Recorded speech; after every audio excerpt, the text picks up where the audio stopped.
I think we're ready. So we are so excited to do this tonight. We're going to do a little introduction of what we're doing and then turn the time to Meg. My name is Julia. We are here with the Family to Family Network tonight. We are so very excited to have everyone here as part of this really great network workshop tonight. We had an opportunity to do this with Meg, to be here tonight. We're so thrilled to have this many people join us. And if you're not familiar with the Family to Family Networks, please take a look at what we do across our state and what we can do with families in your community. With that, we're going to let Meg do the rest of her introduction and go for it. We've got an hour of really important information coming to us at this year. So with that, Meg, I'm going to let you do your own introduction and take it away. Thank you so much for being here again. Oh, my pleasure. My pleasure, totally. I'm so happy to be here. I'm so happy to be here with all of you. I feel really honored to get to speak tonight. I have lots of friends in wheelchairs, and their families are so special to me.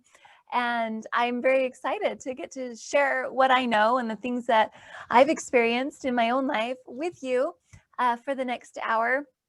So if you can kind of see in my little camera here, so I myself am in a wheelchair. So I'm a C7 quadriplegic. Can you see this? I don't know. I'm not doing a very good job of showing it in the camera. Just take my word for it, okay? So sometimes it's a little bit tricky on like the internet because you're like, I don't know, she might just be sitting down, but nope, it's a legit wheelchair. My hands are paralyzed. I'm paralyzed from the chest down and my hands don't work. So I'm a C7 quadriplegic, and I'll tell you how I got there in a minute. But I mean, it's different to be in a wheelchair. It's different to actually look different from other people. I mean, because I walked for 22 years. I wasn't paralyzed till I was 22 years old. And so I know the difference. But when you're in a wheelchair and when I look different, I've got scars on my body. My hands are a little bit weird. They're extra weird now because I have an extra special Christmas makeover on my hands, a little manicure. I don't know if you can see them. It's probably better if you don't, but it was done by my 3-year-old. So, if that gives you any indication of like what my fingernails might look like. They look like they had a close encounter with the garbage disposal. So anyway, then I know that people look at you different, but it's little kids that say what other people are thinking. Like I had this little kid come running up to me at a park just this last summer, and he must have been like 6 or 7 or maybe 8, I don't know, but he was really excited to see me. He's like, whoa, you're in a wheelchair. And I was like, yes, I am. And he's like, it must be so hard for you to walk upstairs. I'm like, yes, it is. So, and just little kids, and adults think it. I mean, they think it. They're like, how does she do this? Like, are those kids really hers? How does she eat? And how does she get in her car? And where does she sleep? Can she lie down? Does she have to always stay in that position? Like, I know I can see the questions on their faces, but it's kids that say it. And they don't seem to mind either. This one little girl, she came and she sat next to me and she kind of looks me up and down and sees me and she's like, can you walk? And I'm like, nope.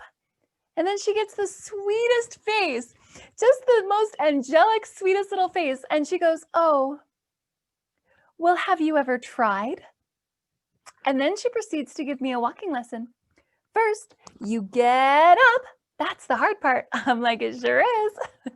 I had this other little girl, maybe it's just little girls, I don't know. She was sitting on my lap and her brother was pushing us. We were going for a ride and it was really fun. It must have been way fun because she looked at me and she goes, oh, when I fall off a mountain, I want a chair just like yours. I'm like, oh, everybody's got to have a goal. I had this other little girl. Anyway, I could go on with like these stories of these kids that say these, things to me that, adults are thinking because of the way that I look. And I never get tired of answering their questions. I think sometimes people in wheelchairs, they sometimes get a little bit offended. They're like, oh, is that all you see? But it's true. It is all people see at first because it's so different. And when it comes to making an impact on the world, we really can't blend in, because if we blended in, how would anybody know we were there? There's a specific reason, I think, some divine universal truth that we need to look different if we're going to have a different kind of effect on this world. And some of us do look different. And others of us are with people who are looking a little bit different. And there's different missions and purposes and things that go along with that. So I used to walk and I used to dance and I used to use chopsticks 2 different ways because I worked for a Vietnamese lady and when I could walk, and apparently there's a right and wrong way to use them. And so she taught me the right way. Apparently the higher up on the chopsticks you use, I mean, that's more proper. So anyway, and that was my life. That's what I did. I was a professional party planner. That's all I wanted to be. All I wanted to do ever was to plan parties and to party all the time. I thought it was so awesome. Life, it was just one big dancing party. And so one day I went with my boyfriend down to Southern Utah, and I'd never been to Southern Utah before. I'm not from here. I didn't grow up here or anything. And so it was my first time to Southern Utah. And I was just spellbound with how beautiful it is down there with all the red rocks and the red sand and the red dirt. And, anyway, so my boyfriend and I went hiking on this little red rock path. And at one point the path forked and he went one way to go watch some rock climbers and I went the other way because there are all of these boulders all in a row and they weren't high off the ground. They were set really low on the ground and there was lots of them all squished together in this one area. And I was jumping on the tops of these boulders, jumping from one boulder to another boulder to another boulder until I saw this one last boulder and I jumped for it. And on accident, I just jumped off a cliff. What I didn't realize about the terrain of the beautiful red rocks and the red sand and the red dirt was that that made everything kind of blend together. And what looked to me to be a bunch of boulders all in a row was actually a bunch of mountaintops separated by canyons and cliffs and ledges and ravines. And so I saw this one last boulder and I jumped for it. And I jumped and I fell about 45 feet to the ground where they think I landed on hands and knees because they broke both my arms and both my legs, my collarbone, and 4 bones in my neck. They life flighted me up to LDS Hospital in Salt Lake City, where I was pronounced a quadriplegic, paralyzed from my chest down without the use of my hands. And this was super hard. This was super hard for me. I went into the hospital on March 6, 2004, and I came out in June.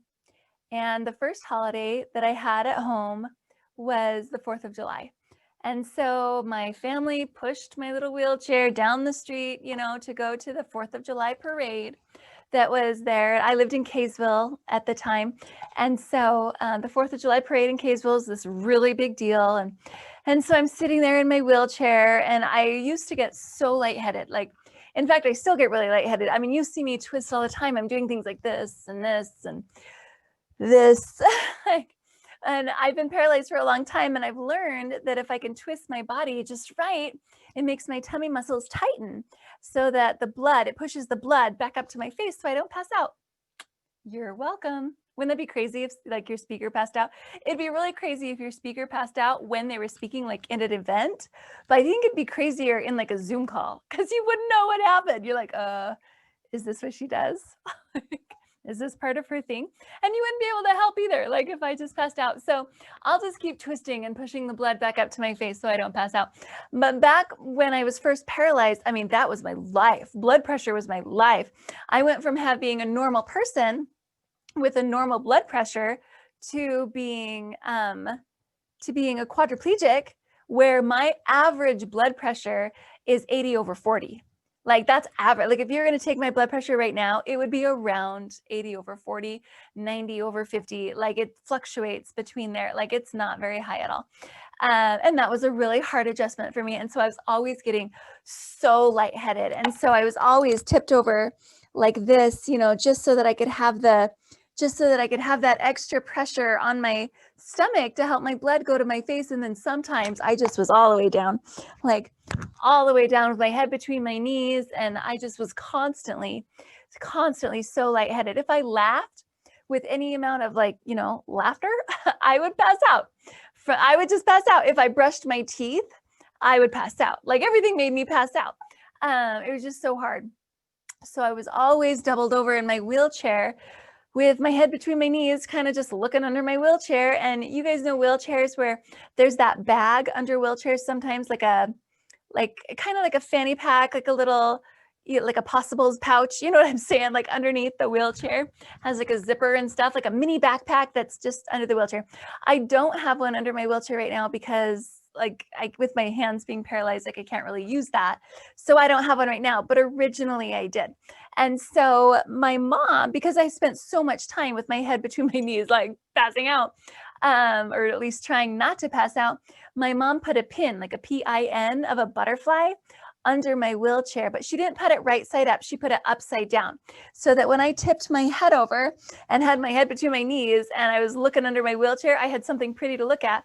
And to me, the butterfly was right side up.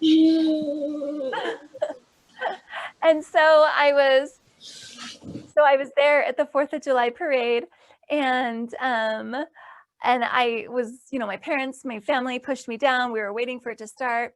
And then the horses came, the big horses with the, big furry feet. And they had the giant American flag and the Utah flag. And they're, marching the flags down the street. And then in one humongous, guess what you can't do anymore motion, everybody stood up. And just watching hundreds of people sitting next to me stand up, and I was just sitting there. And it was just a really big slap in the face. I was fresh out of the hospital, brand new to a wheelchair, and I couldn't stand up. And it made me really upset. And so I got lightheaded, of course. And so I tipped my head over and looking underneath my wheelchair. And I was looking at that pin of a butterfly underneath my wheelchair. And I started to think about butterflies. And I'm like, you know what? Butterflies don't start out as butterflies. They start out as caterpillars. They start out as these creepy, crawly little caterpillars with all these cute little legs, scurrying around the little leaves and like eating and eating and eating and getting plumper and plumper and plumper and eating and eating and eating, getting plumper and plumper and plumper. And like, that's what a caterpillar is doing. It's like eating and being happy and getting plump. And then it builds like a cocoon and it cuddles up in this cocoon. And then when it wakes up from the cocoon, it is different. It's different. It looks different. It is different. It doesn't have all those little tiny legs anymore. And it doesn't just sit on a leaf and eat it. like it's not a big, round, plump little caterpillar. It's a butterfly. But I did a little research on butterflies. Did you know when butterflies actually emerge from their cocoon, they can't fly? The process of actually emerging from the cocoon helps the body to push some blood back up to the wings, but not always do the wings fill with blood at that time. Sometimes the butterfly just has to lay there on the leaf until the body can pump enough blood into those wings so that those wings have the strength and the energy and the physicality to actually start to flap and flutter so that they can dry off from all the cocoon mucus that is on them. So they can dry off and then ultimately take off and take flight and flutter around. And I was thinking about these butterflies and I'm like, are they okay with this? Do they want to be butterflies? Like, did someone ask them? Was there like a higher power that comes and appears to the caterpillar and is like, hello, caterpillar, I call you to be a butterfly. And it's like, well, let me think about it. You describe it to me and then I'm going to accept it or not accept it. I just need a little bit of time to think. No, that doesn't happen. We know. Well, I mean, maybe, but I don't think so. And then those caterpillars, they just like make that cocoon. It's just part of their life process. And they come out as butterflies. Like, can you imagine the surprise? Like, wait 1 second. like, where are my legs? And what are these things? And so then they've got to fly and then they flutter. And everyone loves butterflies. Like even big men, like who doesn't love a butterfly? Everybody loves butterflies. They're beautiful. We know it. Even moths are beautiful, and they're colorful and they're fun. And my little daughter just runs around the backyard trying to catch butterflies and birds constantly. She's very, very stealth. And so, um,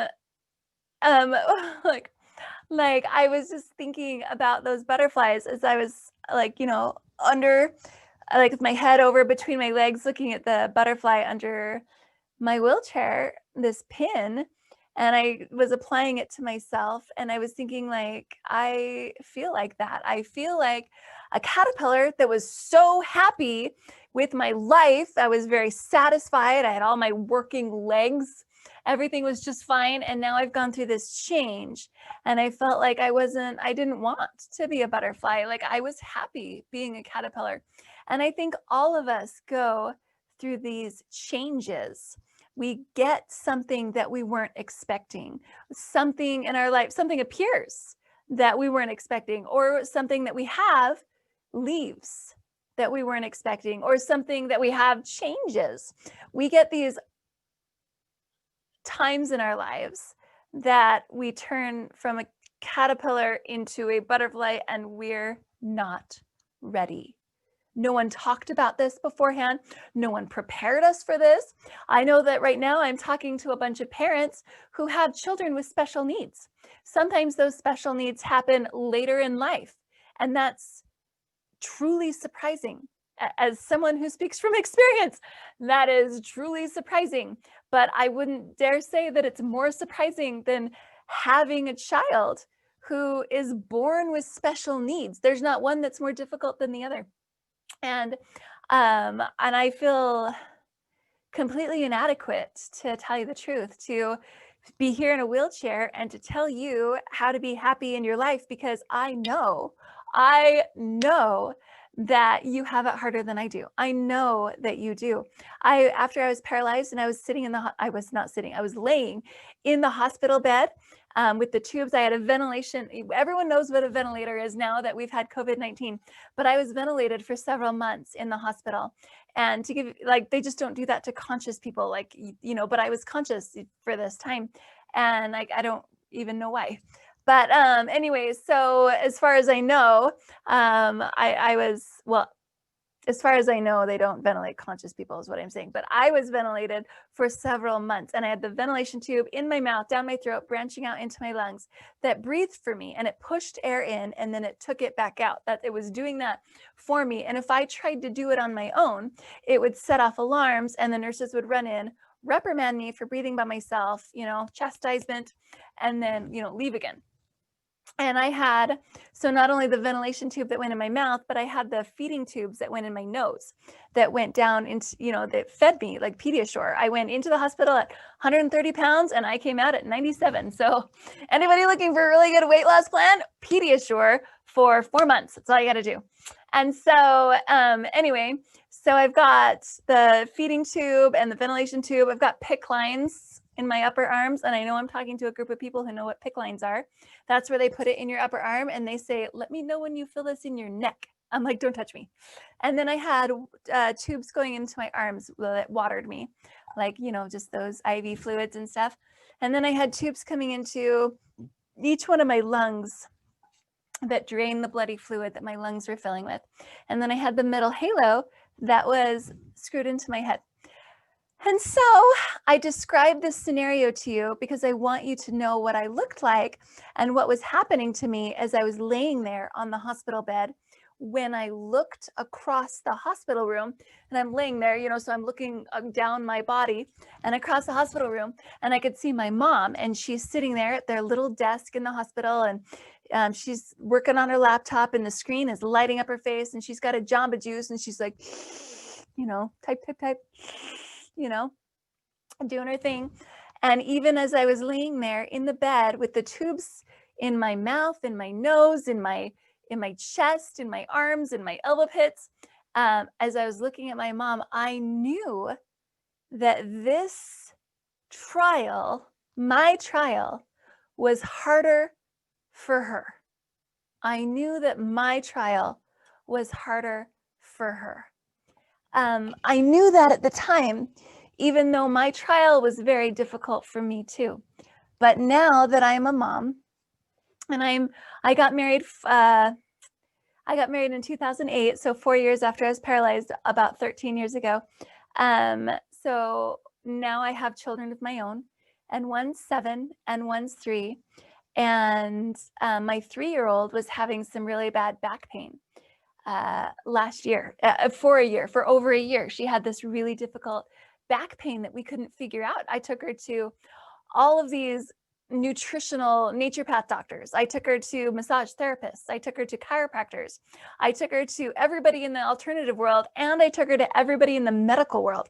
I could not figure out what the problem was. And she had to have her little blood drawn, and ultrasounds and CAT scans and x-rays. I mean, it was terrible. We just couldn't figure out what was the matter with her.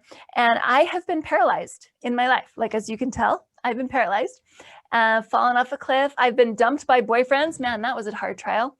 I relearned how to breathe. I relearned how to pick my nose. I relearned how to tie my shoes. I re-entered the dating world in a wheelchair. Like, all of these are really hard trials that I've experienced in my life. But I have never, ever screamed in a prayer until my daughter had a trial. I have never prayed like that before until someone I loved had a trial. I am a little older and a tiny bit wiser now that I have kids, and I know that the most difficult trial happens to you when it doesn't happen to you. There is nothing that compares to a trial that never, ever happened to you. The hardest trials that we have happen to the people that we love, to our children, to our family members. And we'd take it if we could. We would take it if we could. I have two little brothers. They're so cute. One is like tall and skinny, and he's got tattoos and piercings. His lip is pierced, his eyebrows pierced. He's got long black hair and this humongous tattoo on his back of like this claw holding a gem. He's pretty scary. And my other little brother is shorter because he stunted his growth working out in junior high because he's really strong, kind of like that guy that doesn't have a neck, that kind of a guy. And he's really, really muscly, and he's really, just really big and works out all the time. He looks like he could totally kill you. And my other little brother with like the long hair and the tattoos, he looks like he totally would kill you. But I love my little brother so much. And my brother with the long black hair, you wouldn't know it, but he can polka dance like no one can polka dance. He's the best polka dancer that I've ever danced with. I mean, and I have danced with others, but he's really good. But then my other little brother, so the polka dancer tattoo, he would kill you. His name's Tom. And then my other little brother with the, no neck and stuff, his name's John. And he's a great swing dancer. So he is a super good swing dancer. And actually he and I danced together on the same dance team for a number of years. And if you go to my YouTube channel and Google, Meg Johnson's Last Dance, like you'll see it. It's kind of cool. Like, back in the day, we didn't have phones to video our every move. And so I really don't have very much proof that I danced. But a couple of months before I was paralyzed, I helped out my little brother at his high school talent show, and we just did this silly little dance on the stage, and it's the only video I have of me dancing ever. So anyway, you can look that up if you want to on my YouTube channel. But after I was paralyzed, my family came, my 2 little brothers came to the hospital. My sister lived in New York at the time, but my 2 little brothers and my parents came to the hospital, and the doctor came out and said, "This is your daughter, this is your sister, this is your friend. She's never going to walk again." At that time, they were pretty sure that I was never going to breathe by myself either. And so that's what they told my family. And it was hard for every member of my family, as you can imagine, to have, the doctor come out and say this. But it was particularly hard for my little brother, John, John. He was 17 years old at the time. And all he heard was that he and I would never dance together ever again. And he told me later that he went home from this experience and he got on his knees and he prayed. And I don't care who you are and I don't care who your God is, when your life hits a trial, when you go from a caterpillar to a butterfly and you're not ready for that change, you form a relationship with God. Whether it's a good one or a bad one is entirely up to you. But you and your higher power, you have some words at that moment. And he was having some words with his higher power, and on his knees, he prays like, not by his bed, but in the middle of his room, not exactly the middle, kind of offset the middle, but facing the middle. So just in case his higher power wants to appear to him, he can. He has a place to stand. Anyway, that's the kind of faith that he prays with. And over and over and over, he said in his prayer, please don't make Meg do this. Give it to me. I want to, I'm strong enough. Please don't make Meg do this. He told me that he was on his knees for hours, praying over and over for the same thing, and never changing his prayer, never getting up until he heard an answer, until he felt his higher power speak to him and say and ask him, what gives you the right to take away her challenges?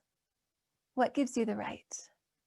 Howard Hunter said that life, every life, has a full share of ups and downs, and indeed we see many blessings that don't always look or feel like blessings. Sometimes these blessings don't look and feel anything like blessings. They look and feel a whole lot like what we characterize them as, which is trials and hardships and crises. Corrie ten Boom talked about the challenges and trials that we have in this poem that she wrote. And she said, it's about like a weaving. If you can imagine, you know, those circle looms that ladies do. I haven't ever seen a man do it, though I have seen my little brother John, like he knits. So, you know, I know men do that too. But you know, those circle things with the fabric on them, and you're like making a picture with the thread and stuff and the needle. If the top side looks really pretty like a picture, but the underside can look a little bit messy. I hear if you're really good that it looks the same on the top as it does on the bottom. But, you know, just imagine one that looks messy on the bottom in this poem. It helps this poem to make more sense. So she said, my life is but a weaving between my God and me. I cannot choose the colors. He worketh steadily. Oft times he weaveth sorrow, and I in foolish pride forget he sees the upper and I the underside. Not till the loom is silent and the shuttle cease to fly will God unroll the canvas and explain the reason why. The dark threads are as needful in the weaver's skillful hand as the threads of gold and silver in the pattern he has planned. I think sometimes we get so upset when we have these trials, these changes in our lives, these things that we never wanted to have happen that have happened, and there's nothing we can do about it. We can't go backwards because we just can't sometimes.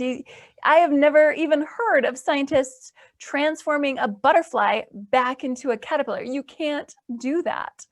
You just have to go through these changes. No matter how hard you try, you can never go back to where you were before, because you would even just with your knowledge, it would be different.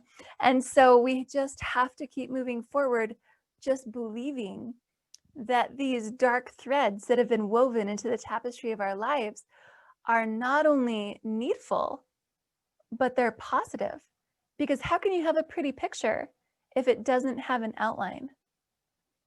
Have you ever walked into a jewelry store or rolled in to a jewelry store?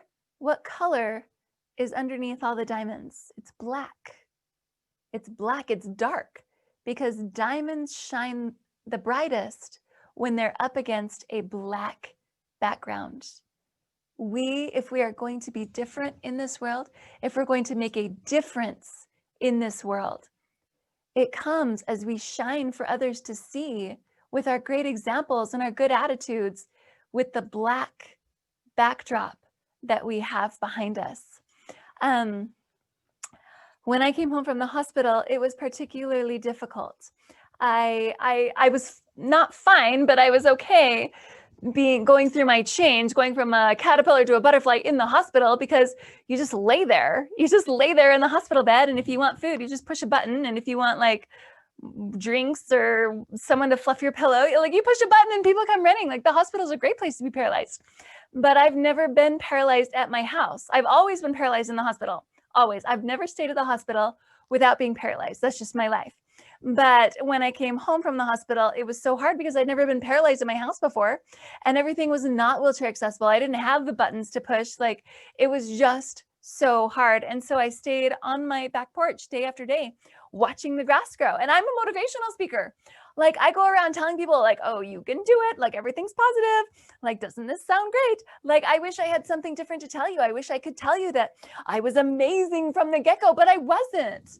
I stayed on my back porch day after day, watching the grass grow forever. That's all I do. My mom would get me up, dress me, like feed me breakfast, and then push me onto the back porch where I stayed all day long.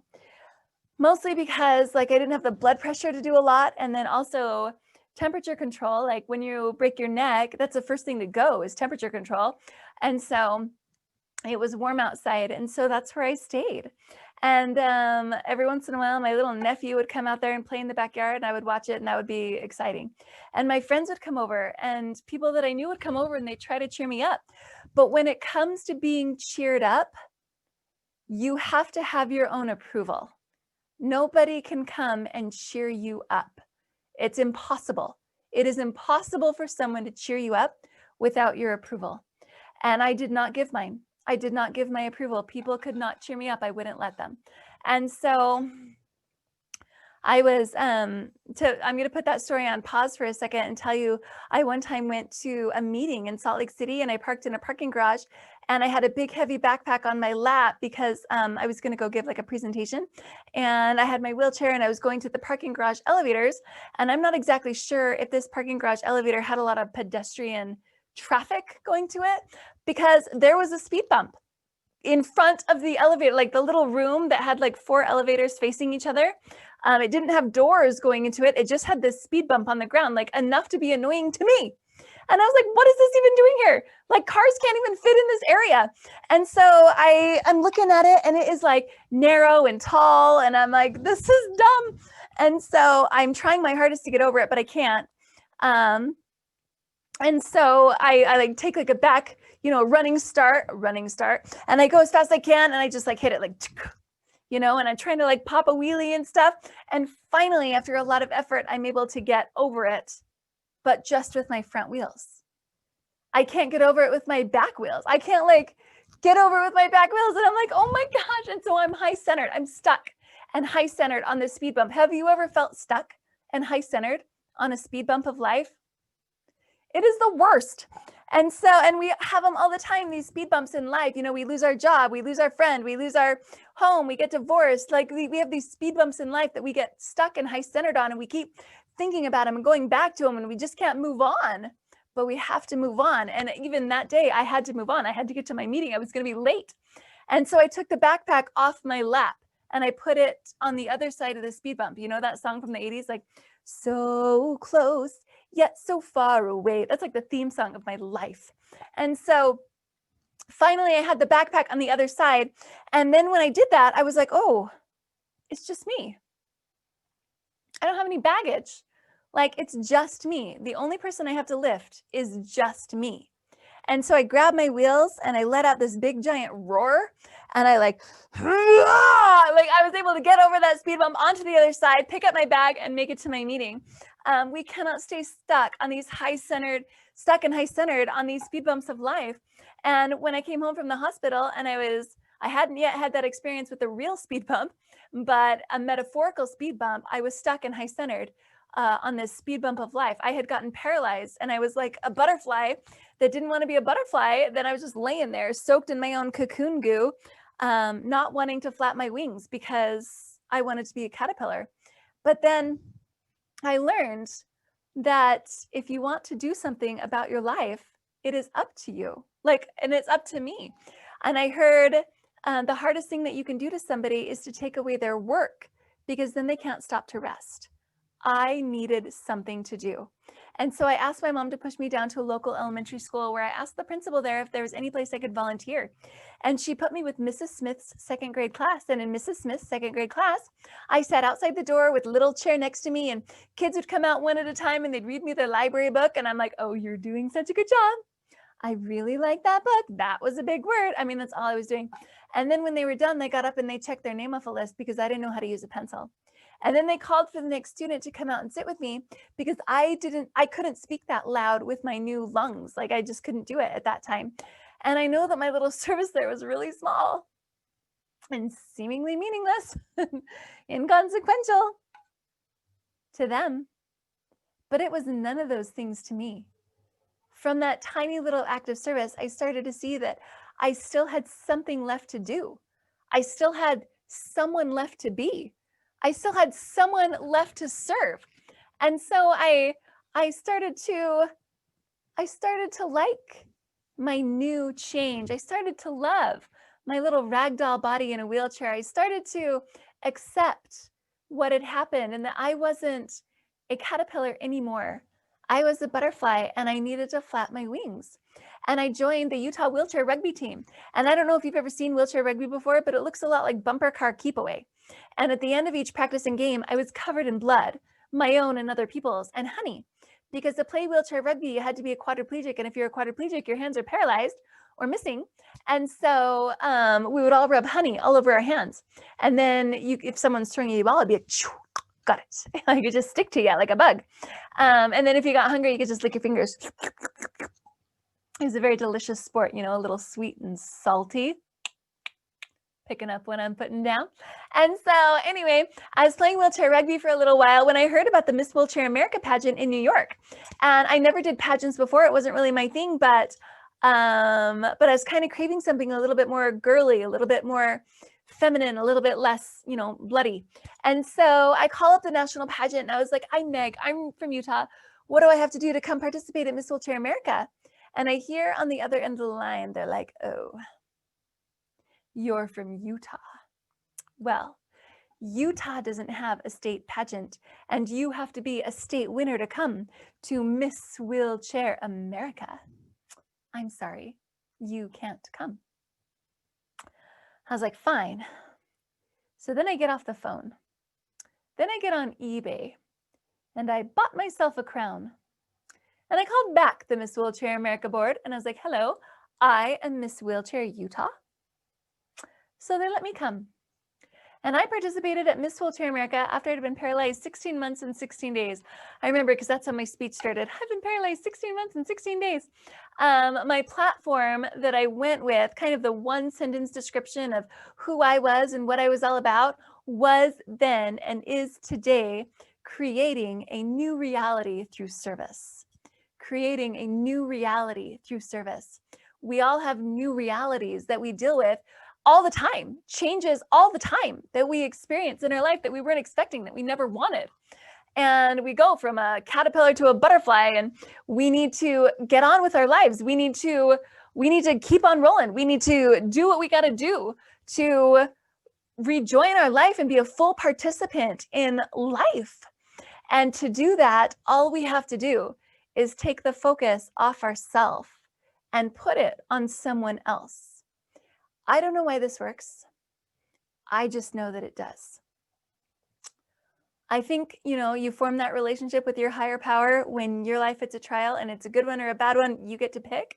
But also I think sometimes we say to other people, like when we hit a change, when we go from a caterpillar to a butterfly, we hit this change and we're like, I just got to take some time for myself. I've just got to focus on myself for a bit. You know, I just need some me time. If I just take some me time, then I can figure this out and then I can come back and then I'm going to be, you know, better able, better equipped to rejoin my life. That will never, never, never, never, never, never work. If you have a dire need to focus on yourself and be in the hospital, sure, you got to take that time. Short of that, that's not going to work. It's not going to work to put yourself into focus if yourself is your only focus. What we have to do is take the focus off ourselves, put it on someone else, and when we do that, it is shocking, but we are the one who comes into focus. We are the one whose life suddenly makes sense when we can do this. And yes, I know we're the ones who need service. We're the ones who need attention. We're the ones who need this, or we're the ones who need that. And yes, we are. And that's not a joke and that's not a lie. But solving it ourselves and paying attention to ourselves is not going to fix that. What will fix it will be focusing on somebody else.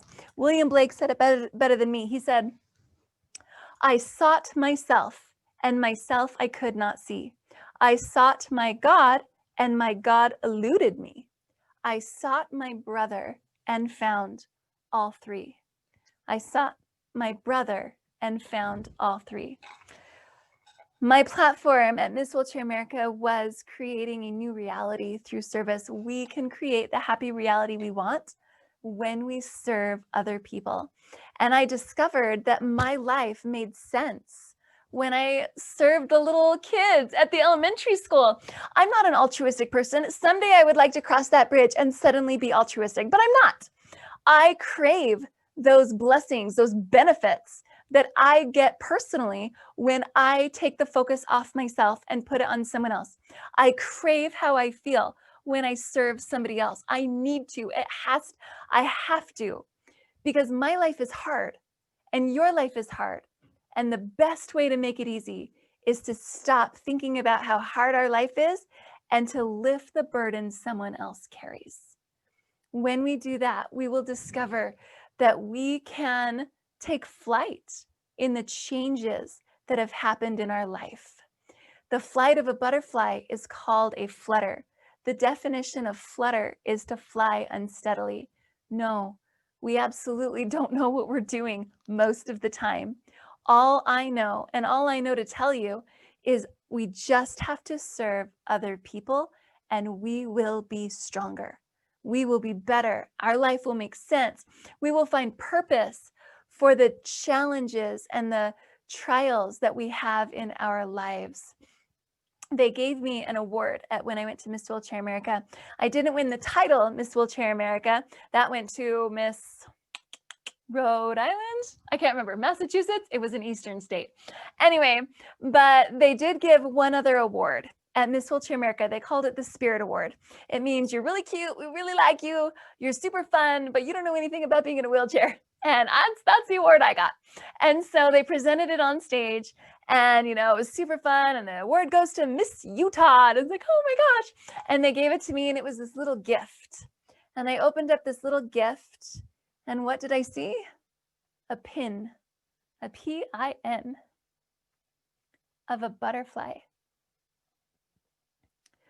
We can take flight in the missions of our lives as we serve other people and help them.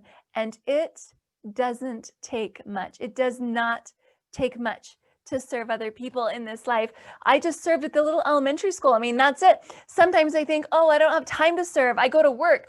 Well, then serve at your work. There's so many little things we could do. Compliments, smiles, little things to, gifts. I don't know, whatever is in your realm of, there's just so many different ways to serve and little tiny ways like, oh, I don't have to serve. I don't have time to serve. People are always asking me to help them.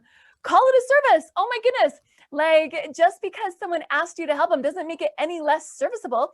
I went to speak at the Wells Fargo building in Salt Lake City at the International Women in Business meeting that was there. And my husband is really like businessy and he's always telling me business stuff. And usually it goes in one ear and out the other. I don't know what he's talking about. But there was one principle that he was saying that I was like, oh yeah, that makes sense. And that's when he was talking about dressing for success and how you don't dress for the position that you have, you dress for the position that you want. And so I was like, and at the time we were newly married and I wanted to have children. I was ready to have children. We didn't have children for 6 years after we got married. And so I was like, I really wanted some kids and I didn't have any.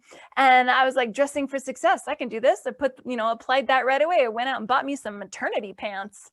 And they were these really nice white linen pants, and they had this stretchy waistband that went over your pregnant belly. Only I wasn't pregnant. And so it went up to here.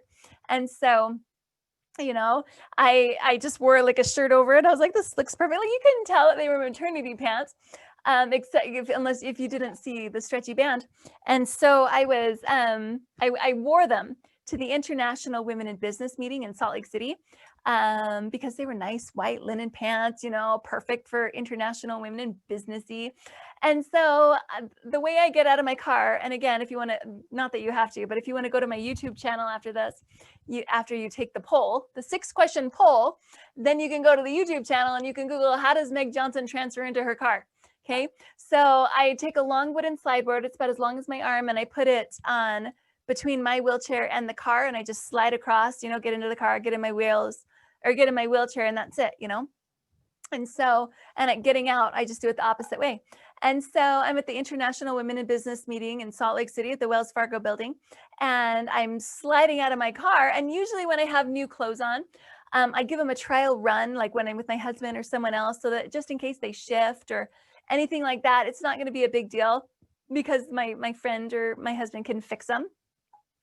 But these particular pants, these maternity pants, I mean, they went up to my armpits. I'm going to be okay. And so I'm there and I slide out of the car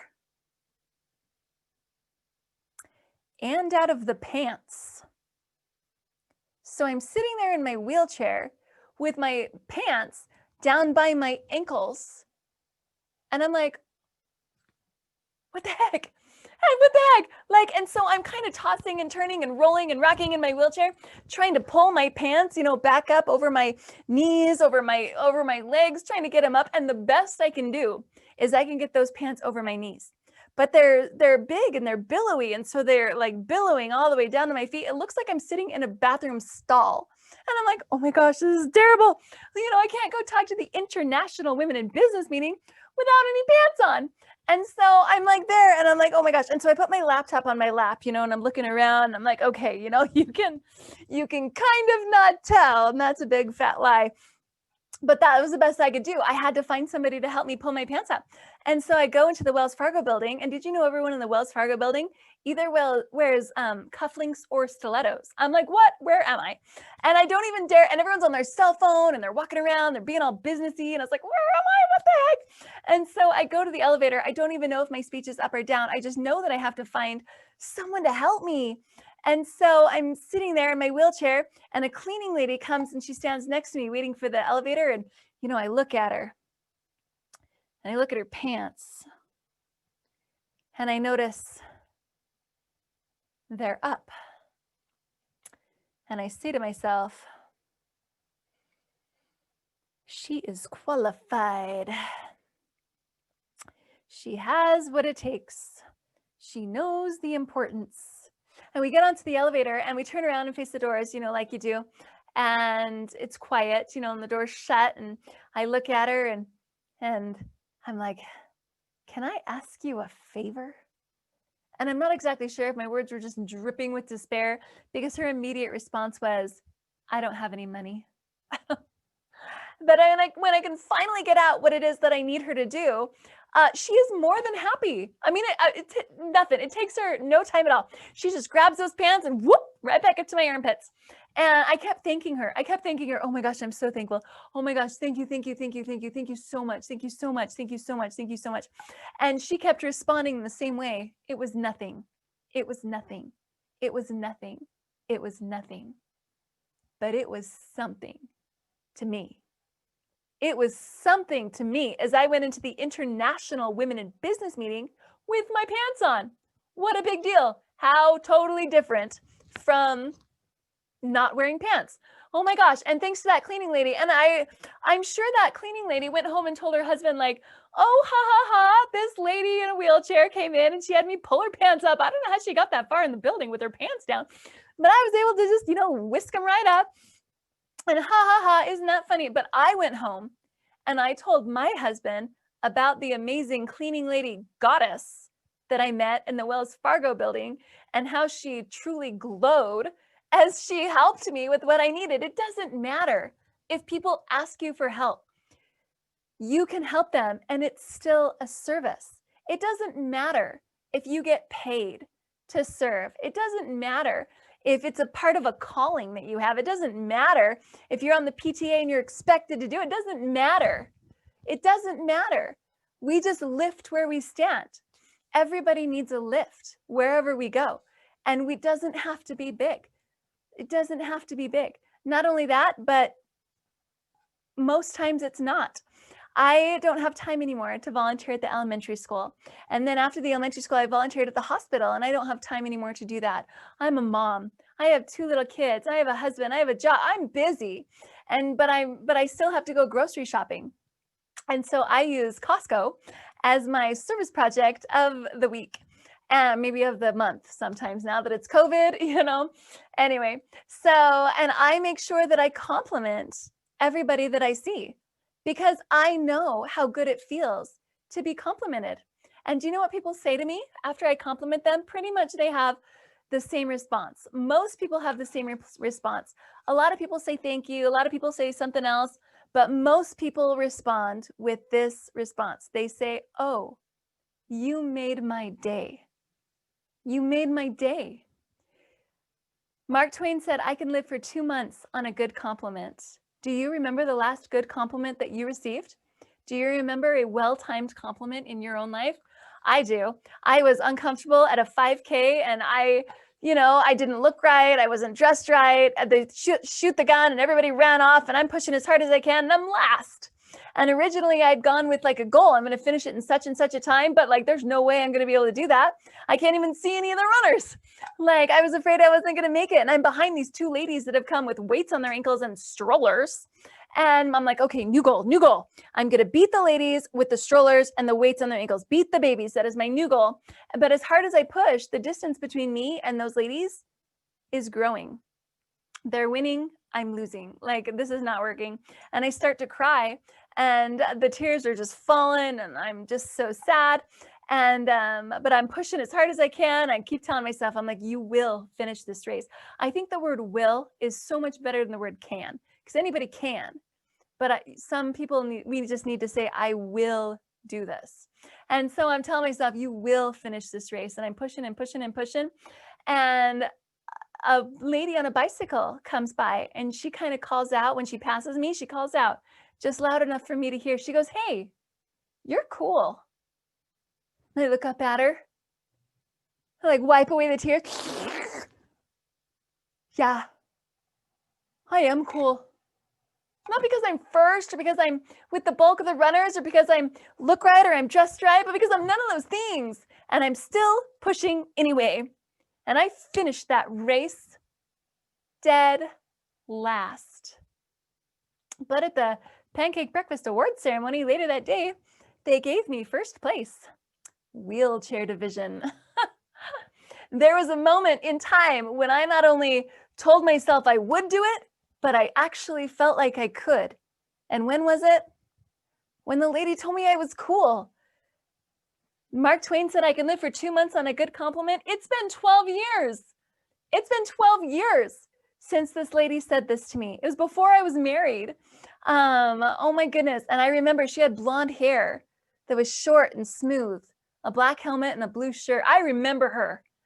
And I'm going to see her in heaven one day, and I'm going to tell her just how timely that was.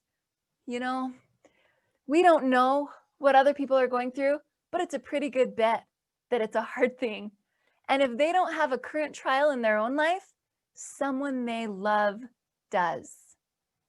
And that is even worse. That is even worse.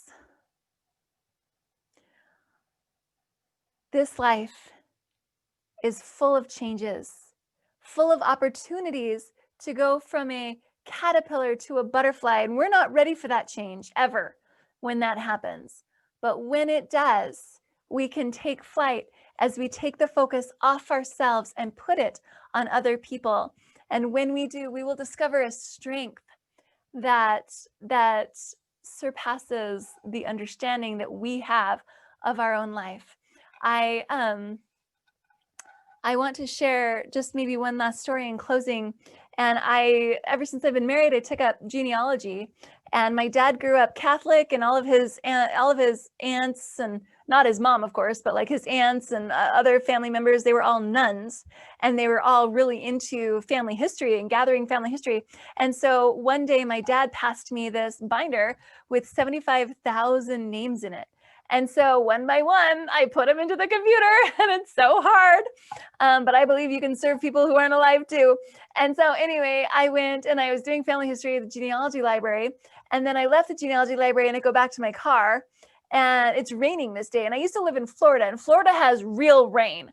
Utah doesn't have real rain, but this was like real rain in Utah. It was crazy. And so I opened my door of my car, I wedge my little wheelchair in there, I get my long wooden slideboard, I put it under my one leg. But before I can sit on it, the rain's coming down so hard that it soaks the wood of my slideboard. And so I go and I sit on it with my jeans, but my jeans are soaking up the water, which sticks to the wood. So my bum is sticking to the slideboard like a sticker.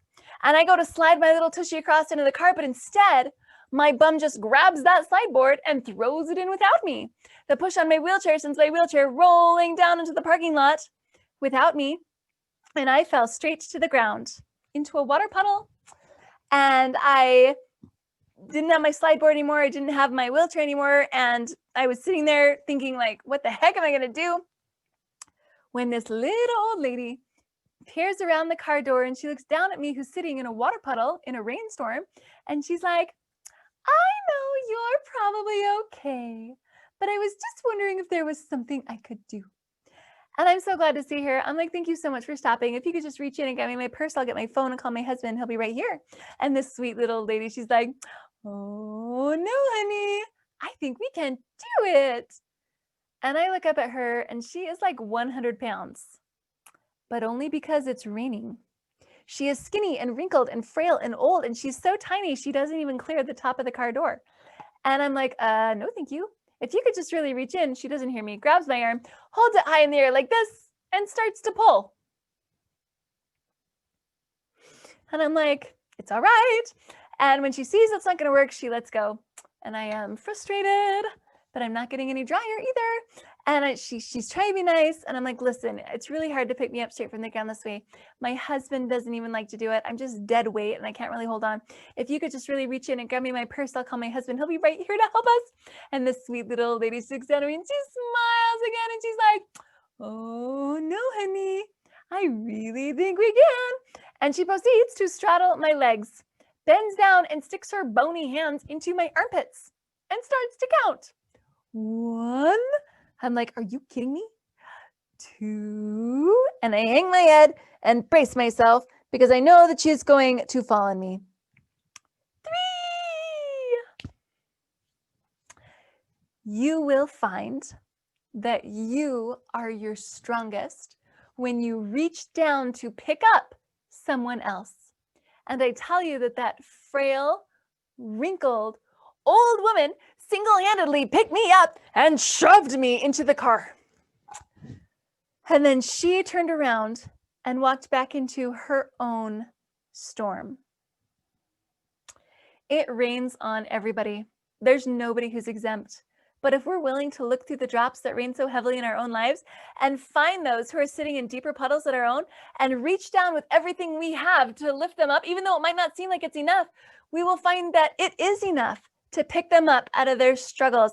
And we will find that we are stronger as we turn around and face our own storms. I went to physical therapy after I was paralyzed, and one of the guys there, he is a quadriplegic, but he can walk, and he has a personal motto, pleased but not satisfied. And I heard his motto and I was like, I like that. I'm going to adopt that for myself. I need that motto in my own life. And he says, oh, Meg, you can't have it. It's mine. I'm like, what? People usually give me stuff, like I'm paralyzed. And he's like, but if you work really hard, you'll develop your own motto for your own self. And I took that to heart, and I started to ponder at that moment, like what the motto was for my own life. And I came up with it.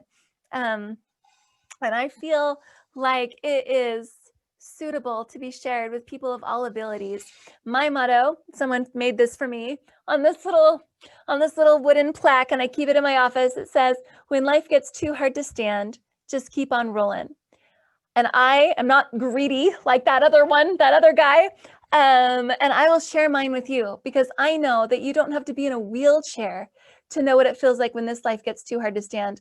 I know that you don't have to have anything even wrong with your legs to feel Like you just can't put one foot in front of the other.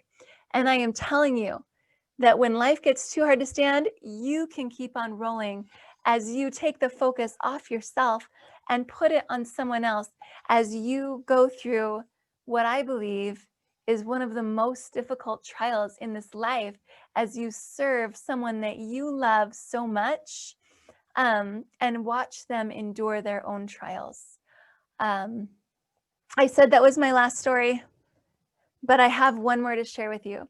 And that's, I know the time's over, so you have to click out. Totally understand. Make sure you fill out that 6-question poll at the end. Don't forget, do it for me. I know you want to. You've got to do it. We got to go for 100%. 6 questions right at the end. So I'm going to make this story really short, but I think you guys are going to want to hear it. I taught high school, and on the faculty there was this guy, and one day he came up to me. He goes, "Meg, I got to tell you, I used to be paralyzed." And I was like, "What?" Like, what are you talking about? And he said that he contracted a virus a couple of years ago that paralyzed him, like from the neck down. He didn't have anything. And he's like, "I was like that. I was being prepared to go home in a sip and puff wheelchair."